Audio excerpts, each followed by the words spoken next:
The email didn't even have her name in it. Just a sterile line, center-aligned in the middle of an otherwise empty screen. Your services are no longer required. No signature, no explanation. Like her 15 years of blood, code, and carpal tunnel could be swept off the books with a flick of some asshole's MBA-wielding pinky. That was 4 weeks ago. Now she was eating dry Cheerios out of a chipped coffee mug at 2 p.m., still in sweatpants that smelled like deadline panic and unwashed grief. Her laptop, a battered ThinkPad with 3 missing keys and 1 stuck in permanent caps lock, was open to a job board. Again, the listings were all identical, looking for a rockstar developer to join our fast-paced team. Translation: we want a 25-year-old with 10 years of experience who will accept stock options instead of a livable salary and still thank us with a Slack emoji. She clicked into yet another job post that required Kubernetes experience and the soul of a golden retriever, then shut the whole thing with a hollow thunk. Her phone buzzed, probably another recruiter trying to circle back. She didn't check. Then came the headline, glowing like radioactive sludge in the sidebar of a news site she only visited to doomscroll.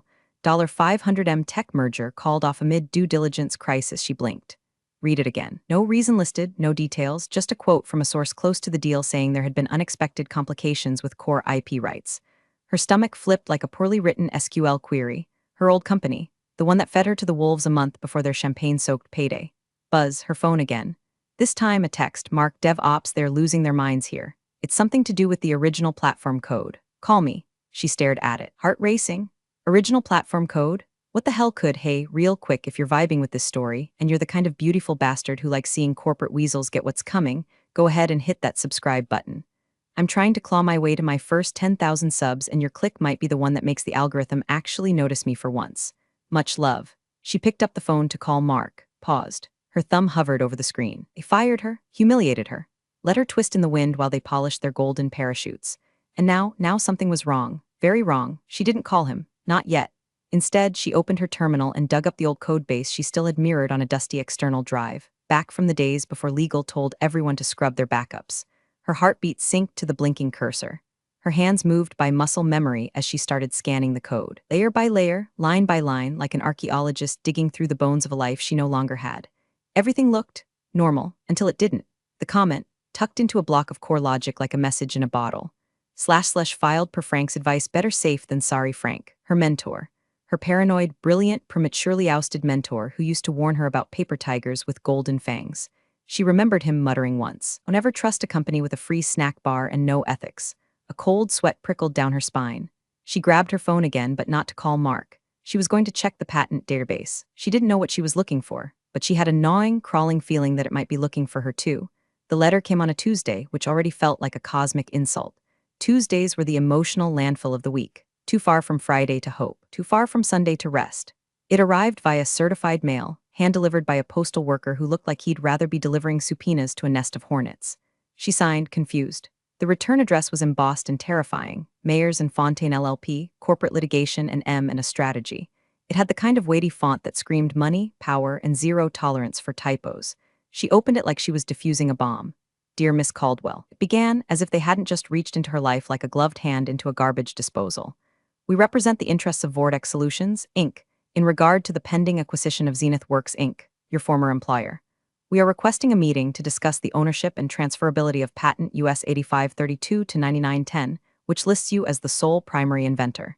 She read it 3 times, once in disbelief, once in panic, and once in that peculiar slow-motion terror usually reserved for watching a latte fall screen first onto your MacBook. She didn't have any patents. At least she didn't think she did. She dropped the letter, scrambled to her browser, and punched in the USPTO site like she was Googling a cheating ex. The search bar blinked. She entered the number, US 8532 to 9910, hit enter. The page loaded. Her internet stalled at 74% like it was gaslighting her.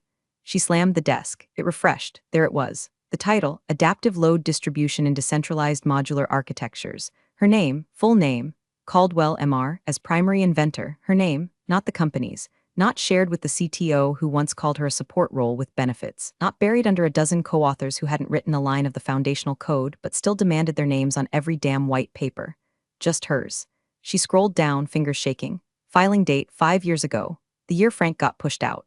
The year she remembered him hounding her with weird forms and muttered warnings. "This is insurance," he had said. "You never insure your house after the fire. Do it now." At the time, she thought it was about bugs. Now she wondered if it was about bombs. She sat back in her chair, pulse jackhammering in her ears. She could still hear her ex-CEO's fake concerned voice saying, "This isn't personal, it's strategic realignment." Strategic my ass. They'd aligned her right into the unemployment line while popping champagne for a $500 million payday. And now that payday was circling the drain because of her.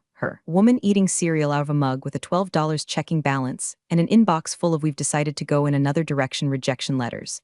She suddenly realized that all those panicked looks in her former colleague's eyes might not have been about the merger collapsing. They were about who collapsed it. She stared at the screen, trying to wrap her head around it. She had power, real power. The kind you don't apply for. The kind that doesn't show up in job listings with ping-pong tables and fast-paced culture. The kind that makes mergers collapse and lawyers send letters. Her cat jumped onto the desk, knocking over the Cheerios mug. She didn't even flinch, just kept staring at her name on the screen, like it belonged there. It started coming back like a fever dream soaked in fluorescent office lighting and stale coffee breath. The clack of keys echoing through a half-empty dev floor. Frank's lopsided gait and the way he always wore his ID badge clipped to his sock because badges are for cattle. And that day, when he barged into her cube waving a manila folder like it was a holy relic. "You're filing this," he'd said flatly, dropping it on her desk hard enough to slosh the Diet Dr. Pepper she'd been surviving on. She'd blinked at the paperwork. "This is the IP team's job.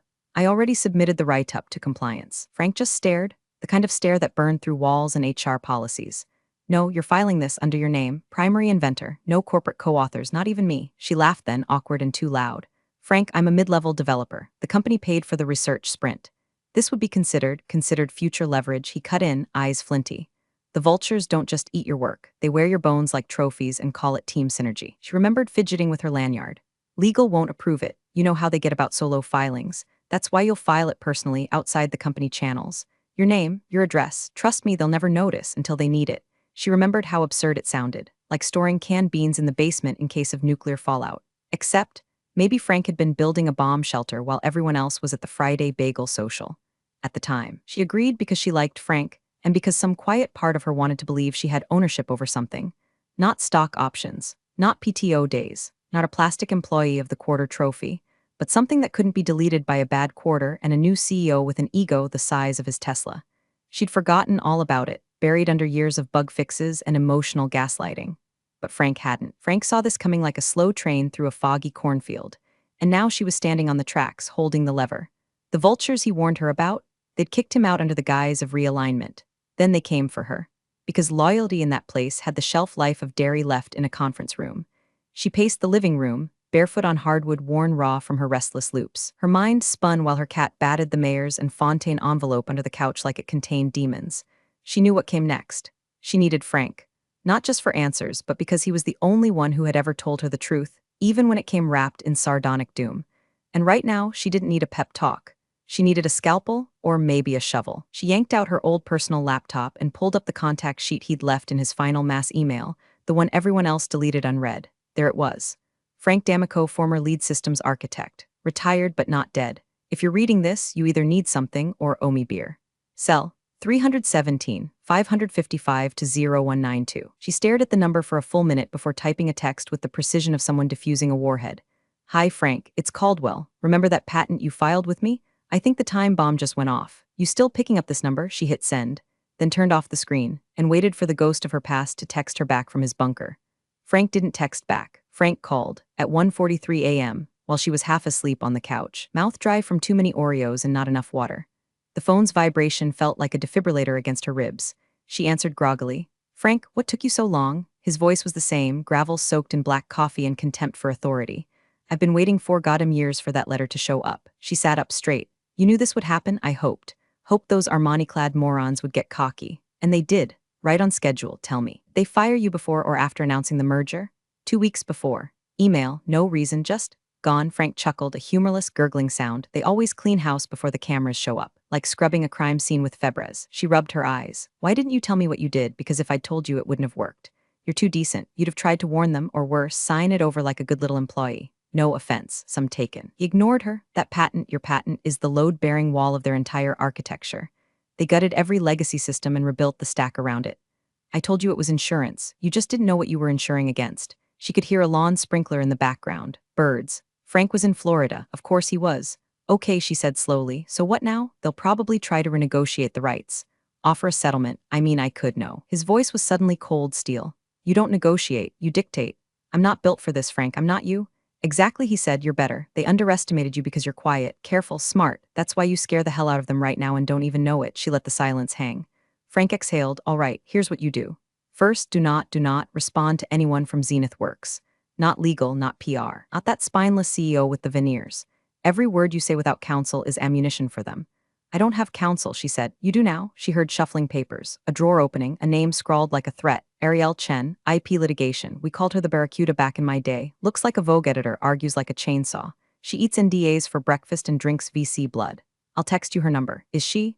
Expensive. She's not free, but she loves contingency cases. Especially when there's blood in the water.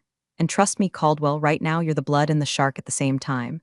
Her hand was sweating on the phone. Frank, what if I just walk away? I mean, I could sign it over, take a payout. They threw you out like garbage, girl, Frank snapped. After you built their cathedral with bare hands and broken sleep. They didn't even say your name. Now you want to sell them back your soul for a gift card and a LinkedIn endorsement? She swallowed hard. No, he said again, voice soft now. Don't be a victim, be a goddamn predator. Click, call ended. She stared at the phone, chest tight. Moments later, his text popped up. Ariel the Barracuda Chen, 212, 555 to 0175, tell her Frank sent you. And that you're the nuke. She didn't even think. She dialed. A sleepy voice answered. Chen, hi, my name is Caldwell. I have a question about a patent I apparently own and a company that just offered me hush money for it. Pause. Then, a slow, wicked laugh. You've got my attention. Her phone rang at 8:12 a.m. sharp the next morning like it had been scheduled by some caffeinated assistant with access to her darkest timeline. She didn't recognize the number, but she recognized the area code. San Francisco, corporate HQ, belly of the vulture. She let it ring twice, then picked up. Caldwell, hey, it's Trevor, that fake chummy voice, the verbal equivalent of stale cologne and expensive sneakers. Trevor Whitman, CEO of Zenith Works, king of the vision board, destroyer of pensions, the man who had said her name exactly once in 3 years, and it was probably to mispronounce it in a meeting she wasn't invited to.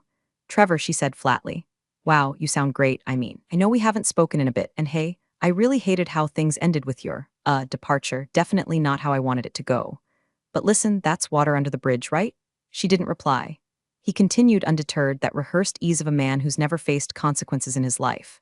Anyway, funny thing, we were going through some old filing cabinets during the merger audit. You know how messy those can be. We noticed a tiny clerical hiccup related to one of the old patent attributions. You remember the adaptive load balancer stuff you helped with, right?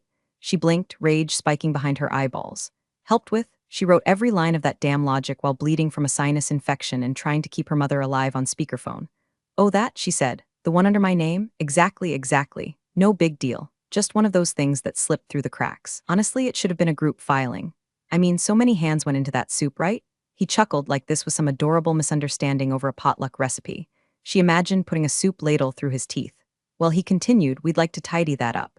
We're prepared to offer you a generous severance package, retroactive, of course, and a formal apology.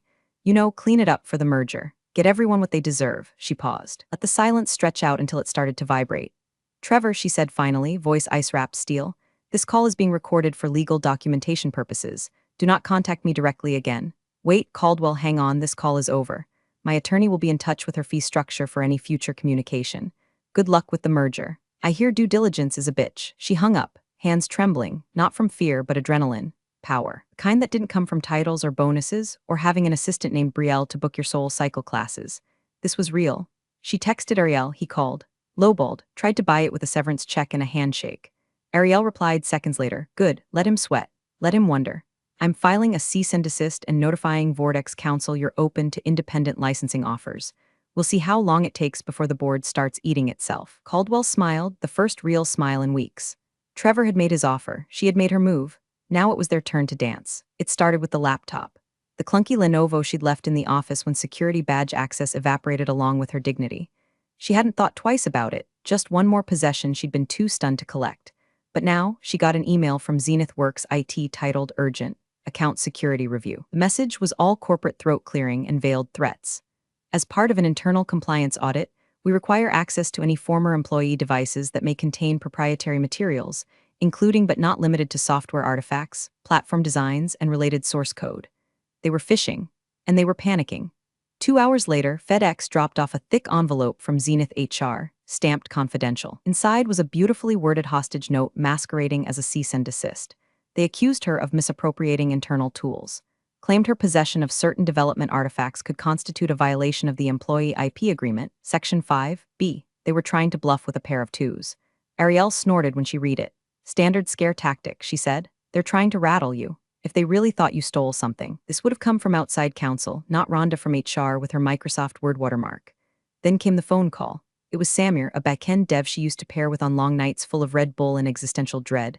Sweet guy, nervous, terrible liar, hey, Caldwell, so I was asked to check in. Just catching up, wanted to see how you're doing. She closed her eyes, they put you up to this.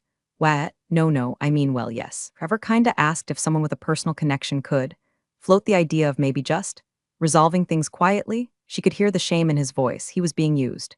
Just like she had been for years, they're scared, she said. He didn't respond. Tell Trevor he should have sent a lawyer instead of a guilt trip. And tell him next time he wants to manipulate someone, he can pick on someone who didn't write the system he now can't sell. She hung up. 5 minutes later, her phone lit up again, not a call. A text from Ariel. Update, Vortex legal team reached out privately. They want to schedule a direct licensing conversation with you, no Zenith in the room. Caldwell stared at the screen. That changed everything. Vortex, the company that was supposed to buy Zenith, now wanted to skip the middleman. They didn't care about her former employer anymore. They cared about the asset, and she was the asset. Ariel called moments later. Voice electric. This is a kingmaker moment. You're not a former employee anymore, Caldwell. You're a gatekeeper. What do? We keep quiet, we meet, we hear their number. Then we ask ourselves, how much do you want revenge and how much do you want power, because you're about to be offered both. Silence stretched across the line. Ariel spoke again. They're proposing a sit-down. Next Friday, you, me, Vortex General Counsel. No Zenith works, just the adults. Caldwell looked around her apartment. The same cracked coffee table. The same unpaid bills. The same dumb cat, now asleep on the Barracuda's envelope like it was a silk pillow. This was it. War had ended. Now came the reconstruction. And she was the one holding the blueprints. The conference room looked like every soulless war chamber she'd ever coded in, glass walls, sterile lighting, a sad carafe of stale coffee on a tray no one would touch. But the tension in the air wasn't fluorescent this time. It was blood in the water. She sat at the long table, flanked by Ariel Chen in a razor-sharp blazer that probably cost more than Caldwell's monthly rent. Across from them, Trevor Whitman, flanked by two men in suits so stiff they looked 3D printed. One was the in-house legal puppet. The other wore the kind of smirk that screamed billable hours. Trevor gave her a smile that didn't reach his eyes. Caldwell, great to see you. Glad we could all get in the same room like professionals. She said nothing. Just opened her leather folder and slid a pen neatly into place. He cleared his throat. Look, we all know there's been confusion, miscommunication. None of us want a legal mess. It's bad for optics, bad for morale, and frankly, bad for everyone's reputation. Ariel tilted her head. You mean your reputation? Trevor ignored her. Turned back to Caldwell with the kind of faux fatherly expression he used to wear when pretending to care about employee feedback. I remember when you first came on board. Smart, quiet, always the first one in and last one out. Hell, some of your commits saved that platform. She waited. Let him crawl through the script. We made mistakes. No one's denying that. But you have to admit, filing that patent without the company's knowledge, that was sneaky. We all slipped a little. We can fix it together. The lawyer to his right slid a document forward. We're offering a full retroactive bonus package, plus a signing incentive to assign the patent back to Zenith Works. We'd include a press statement crediting your contributions. And Trevor added quickly, we'd love to explore a new position for you. Consultant, flexible, well compensated, no hard feelings. She picked up the paper, flipped through the offer like it was a takeout menu, and set it down. I've written code at 2 a.m. while crying into a burrito because someone changed the sprint goal without telling me, she said. Calm, even. I worked through my mother's chemo treatments because your deadline couldn't move. I built your core framework while the rest of the team was arguing about Slack channel names. And when you were 15 days out from selling the company and cashing out, you sent me an email that said my services were no longer required. The silence hit like thunder. I gave you my mind, my health, my time, and you gave me a pink slip and an NDA threat. Trevor opened his mouth. She raised a hand to stop him. I don't want your apology. I don't want your bonus. I don't want your empty title. She stood, pulled a single sheet of paper from her folder, set it on the table in front of them. This is a notice of exclusive negotiation with Vortex Solutions. They're proceeding without you. I license the patent directly from me because I own it, and because they no longer need the dead weight that is Zenith Works. Trevor went pale. She leaned in just enough for him to smell her victory. Your merger's dead, your board is going to crucify you, and your shareholders, they'll eat what's left. She turned to Ariel. We're done here. They left the room to the sound of silence. Not angry shouting, not negotiation. Just the quiet collapse of a man who thought loyalty was a one-way street and finally learned what happens when the quiet ones keep receipts. Her new office was quiet. Not sterile, not cold. Quiet. Thick glass, warm wood, actual air that didn't smell like toner or despair. A view of the bay that made even her cynicism sit down and shut up for a moment. The nameplate on the door read, M. Caldwell Strategic Consultant, IP and systems architecture, not associate. Not junior developer, not team lead with no team. Just her. Finally, the deal with Vortek closed 3 days ago. Final amount, undisclosed, not that it mattered. Let's just say she wouldn't be clipping coupons ever again. The number hit her bank account with the force of generational reset. They didn't just license the patent, they bought it outright. And her? Well, sort of. They offered a high-level advisory position with obscene flexibility, a signing bonus that would make a CFO weep, and a private Slack channel where no one said synergy or circle back. Ariel handled the contract like a surgeon. Frank sent one message when it cleared, told you, welcome to the food chain. Zenith Works, meanwhile, was bleeding out. News broke across all the tech sites. Acquisition deal dead amid IP scandal. Shareholder revolt looms after patent blunder. CEO's future unclear after core asset loss. Rumors swirled about boardroom infighting, emergency restructuring, and a class action suit spearheaded by one particularly enraged investor who'd been promised a 12x return. And then the voicemail came. She didn't answer the call. Of course she didn't, but Trevor left one anyway. 62 seconds of corporate groveling. She didn't even play it, just stared at the little blue bubble labeled voicemail as if it were radioactive. And she forwarded it to Frank with one line of text. Listen to this, we did it. He responded with a gif of a shark in sunglasses riding a jet ski. She smiled, then deleted the voicemail without hitting play. Some things didn't need to be heard to be understood. She knew what it said, please, justifications. Maybe some twisted guilt trip about how she'd torn it all down. Good, because that was the point. She walked to the window, watching the light change on the water. No dramatic music, no sudden rush of euphoria. Just quiet. The kind of quiet that comes when the engine finally stops screaming and you realize you're not falling, you're flying. She didn't feel victorious. She felt free. Let the vultures choke on their golden bones. Let the lawsuits grind them down to dust. Let the system devour itself while she built something better, slower, smarter, meaner if it had to be. But it would be hers. She picked up her coffee. Real coffee, from beans that had a backstory, not a breakroom Keurig. And with that, she got to work. Thanks for watching, you cubicle warriors. Hit that subscribe button. Unless you're my old boss, then you're on your own. Revenge of the coffee pot strikes again.